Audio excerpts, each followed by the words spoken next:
یہ کہ جب حضرت آدم علیہ السلام دنیا میں تشریف لائے تو اس میں یہ ہوتا تھا کہ اللہ کی ذات نے یہاں پہ انسانوں کی بات کاری کرنی تھی, یہاں پہ انسانوں کو بڑھنا تھا, افزائش ہونی تھی.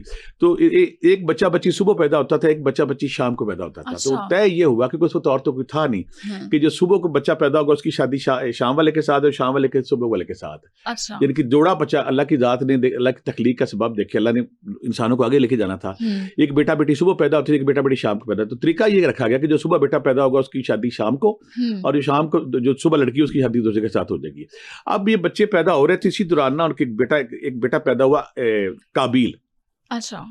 قابیل, اس کے ساتھ ایک لڑکی پیدا بہن تھی اکلیمہ. شام کو پیدا ہوا حابیل, اس کے ساتھ لڑکی پیدا ہوئی لیودس. یہ سارے نام ہمیں اس طرح روایت سے ملتے ہیں. تو جب یہ بچے جوان ہو گئے تو جو قابیل تھا نا, اس کی جو طے چل رہا تھا حضرت آدم علیہ السلام بابا آدم اور اماں حوا نے چلایا ہوا تھا کہ صبح کی شام کے ساتھ, شام کے صبح کے ساتھ. تو جو اکلیمہ نامی لڑکی تھی نا, جو شام کے وقت قابیل کے ساتھ پیدا, وہ بڑی خوبصورت تھی. اس کو حسن و جمال اللہ نے خاص عطا کیا تھا. وہ اس کے اندر نا پہلی بار بے ایمانی آ گئی, پہلی بار اس کے اندر بے ایمانی آ گئی, منافقت پتر ہے کہ نہیں میں نے اس کے ساتھ شادی کرنی ہے. طے یہ تھا کہ صبح والے کی شام کے ساتھ, شام والے کی صبح کے ساتھ. اس کی شادی ہونی تھی لیودس کے ساتھ. ٹھیک ہے. لیکن قابیل ضد پہ اترا کہ میں نے شادی کرنی ہے, میں نے شادی کرنی ہے, میں شادی کرنی ہے. اب یہ وہ نقطہ آغاز ہے جو دو بھائیوں کے ساتھ سٹارٹ ہوا.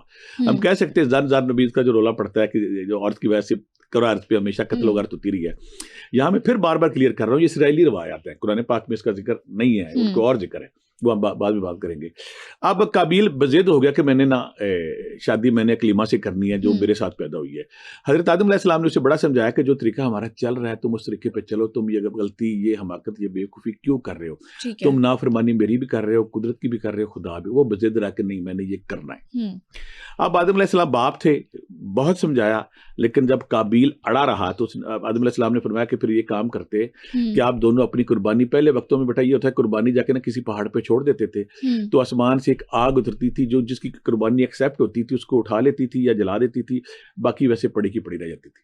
اچھا. اب طے یہ ہوا کہ اگر تم نے اکلیمہ کو حاصل کرنا ہے, جو تم من پسند لڑکی کو حاصل کرنا ہے, تو اس کا طریقہ یہ کہ پھر تم اپنی قربانی لے کے جاؤ, دونوں بھائی اپنی قربانیاں لے کے پہاڑ پہ جاؤ, جس کی اللہ کی ذات قربانی ایکسیپٹ کر لیں گے یا آگ جس کو چک لے گی وہ سچ پہ ہے, دوسرا جھوٹ پہ ہے.